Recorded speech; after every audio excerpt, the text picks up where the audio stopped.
our next step is I want to solve the initial value problem. So we'll go through and we'll solve an initial value problem. Let's solve x double prime of t minus 6x prime of t plus 8x of t is going to be equal to 0, subject to the conditions that x of 0 is 2 and x prime of 0 is 3. Okay. Again, Laplace transforms are not the way to do this, but what we're going to do is just use everything that we know, and we'll solve this equation using the Laplace transform method. This is just going to be good practice. Before we actually go through and solve this, it's worth talking about how do we deal with the second derivative. And so let's first remember, how does the first derivative go? If I were to have the derivative of, say, g prime of t, that's going to be s times the Laplace transform of g minus little g of 0. And therefore, if I were to have the Laplace transform of the second derivative of our function, what that's going to be is that's going to be s times the Laplace transform of one derivative up, so f prime, minus f prime of 0. And again, we have a formula for the Laplace transform of f prime. That's going to be s times capital F of s minus little f of 0 minus f prime of 0.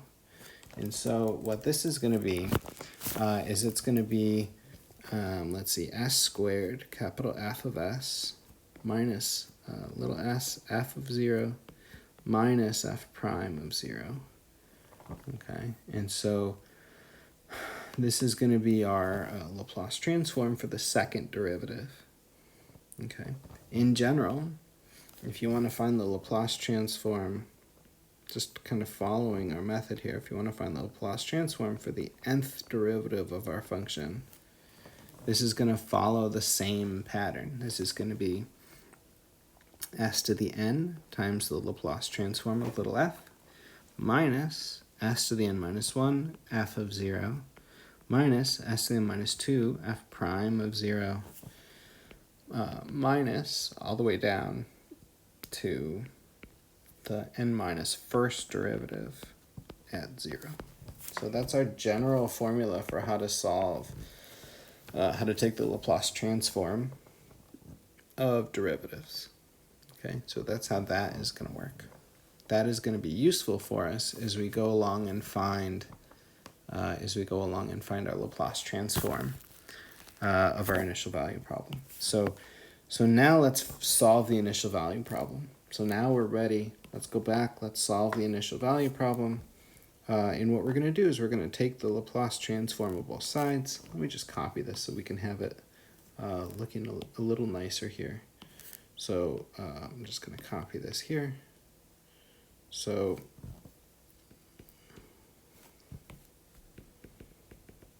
I'm going to solve this equation, and we're going to take the Laplace transform of both sides.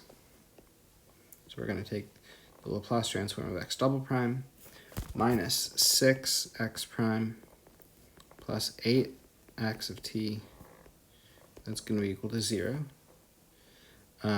Actually, it is going to be equal to 0, but that's not what I meant. That's going to be equal to the Laplace transform of 0, which we already know is 0. And let's see. This is going to be... We just need to use our formulas here. This is going to be... so the Laplace transform... Let me actually just write this out again for the first time. This is the Laplace transform of x double prime minus 6 times the Laplace transform of x prime plus 8 times the Laplace transform of x, and that's equal to the Laplace transform of 0, which is 0.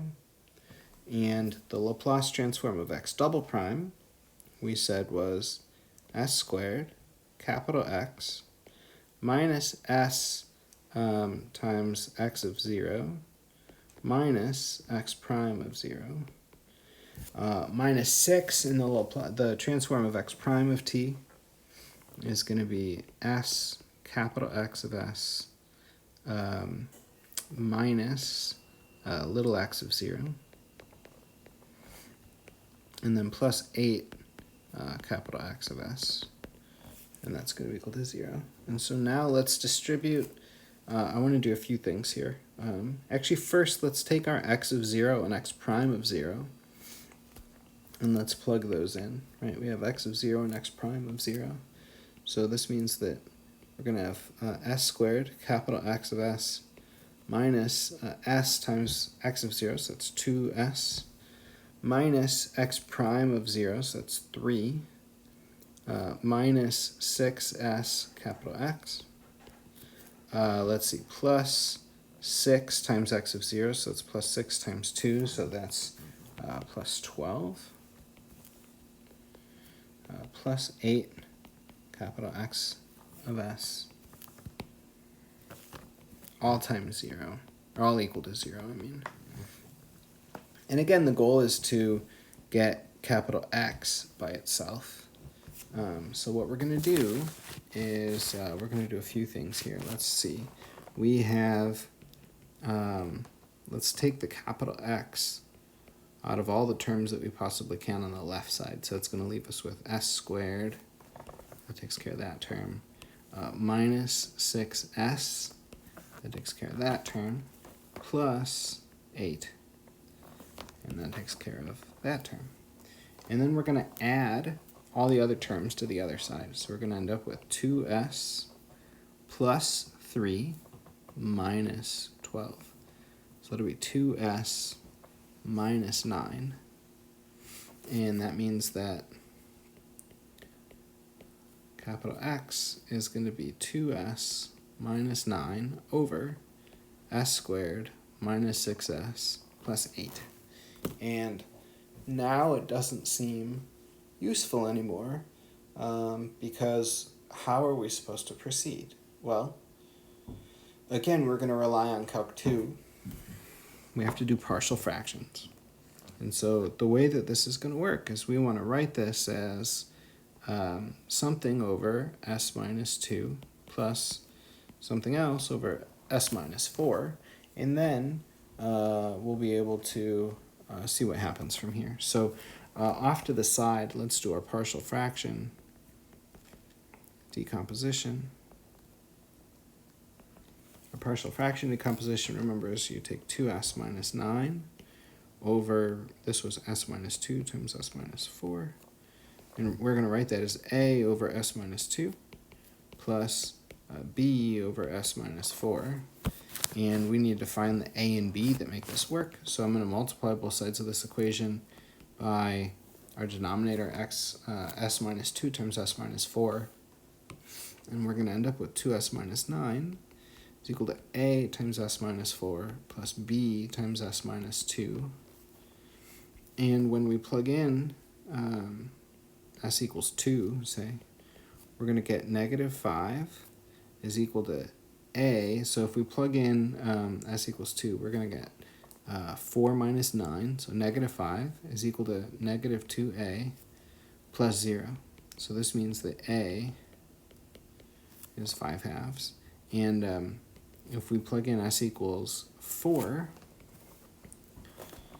what's going to happen is we're going to end up with, let's see, if s is 4, we're going to get negative 1 is equal to 0a plus 2b. So that means that b is negative 1/2.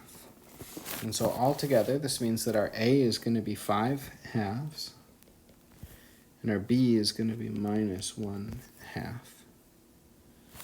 Okay, so I'm just going to go to the next page here. So just based on our partial fraction decomposition, this means that capital X is 5 halves over s minus 2 plus negative 1/2 over s minus 4. And so one thing that we can do just to make this even easier is I'm going to write this as 5 halves times 1 over s minus 2 minus 1/2 times the quantity 1 over s minus 4. And now we're ready to take the inverse Laplace transform of both sides, and we end up with little x, that's the inverse Laplace transform of capital X.